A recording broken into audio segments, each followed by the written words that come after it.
ஸ்ரீ குருவாயூரப்பன் திருவடிகளே சரணம். இந்த தசகத்தோட 4வது ஸ்லோகத்தை இன்றைக்கி பார்க்குறோம். முதல்ல வார்த்தைகளை பிரித்து சொல்லலாம், பிறகு ஒவ்வொரு வரியும் சேர்த்து சொல்லலாம்.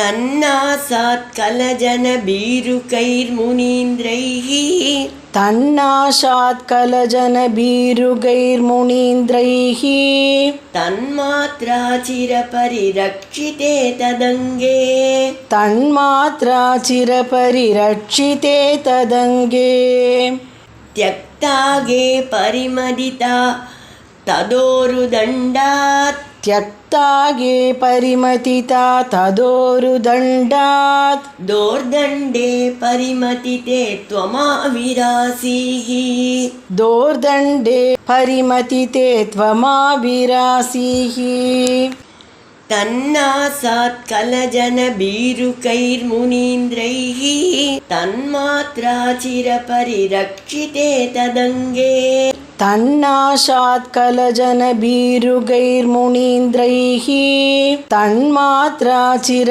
பரிரக்ஷிதே ததங்கே த்யக்தாகே பரிமதிதா ததோருதண்டாத் தோர்தண்டே பரிமதிதே த்வமாவிராசீஹி த்யக்தாகே பரிமதிதா ததோருதண்டாத் தோர்தண்டே பரிமதிதே த்வமாவிராசீஹி. இப்போ நாம் இந்த ஸ்லோகத்தோட வார்த்தைகளை பிரித்து அர்த்தங்களை பார்க்கலாம்.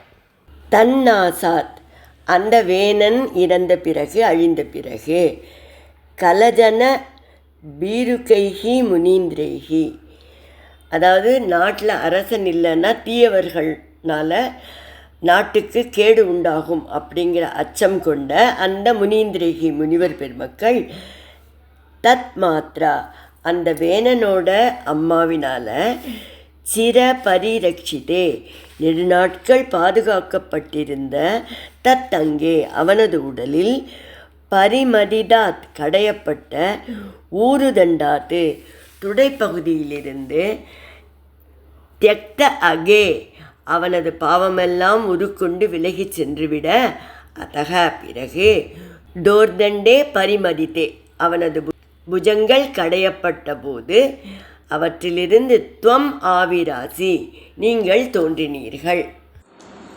இப்போ இந்த ஸ்லோகத்தை முழுவதுமாக பாராயணம் பண்ணி இதோட முழு அர்த்தத்தையும் பார்க்கலாம். தன்னாசாத் கலஜன பீருகைர் முனீந்திரைஹி தன்மாத்ரா சிர பரிரக்ஷிதே ததங்கே த்யக்தாகே பரிமதிதா ததோருதண்டாத் தோர்தண்டே பரிமதிதே த்வமாவிராசீஹி.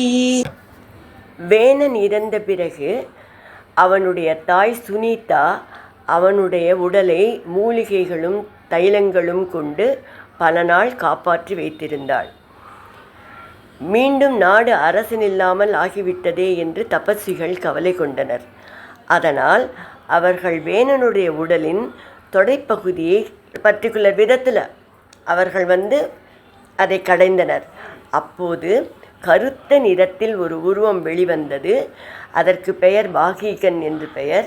அந்த பாகீகன்கிற உருவத்துக்குள்ளே அப்படியே இந்த வேணனோட தீய பாப்பங்கள் எல்லாம் வச்சு அந்த உருவத்தை காட்டிற்கு அனுப்பிவிட்டார்கள்.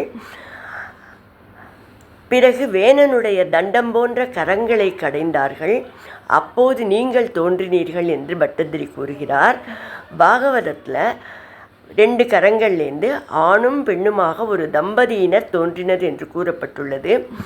அந்த ஆண்மகனாகிய பிருத்து பகவான் விஷ்ணுவின் அம்சாவதாரம் என்றும், அந்த பெண் அர்ச்சி மகாலட்சுமியின் இயல்புகளை உடையவள் என்றும் அறிந்து முனிவர்கள் மிகவும் மகிழ்ச்சி அடைந்தார்கள்.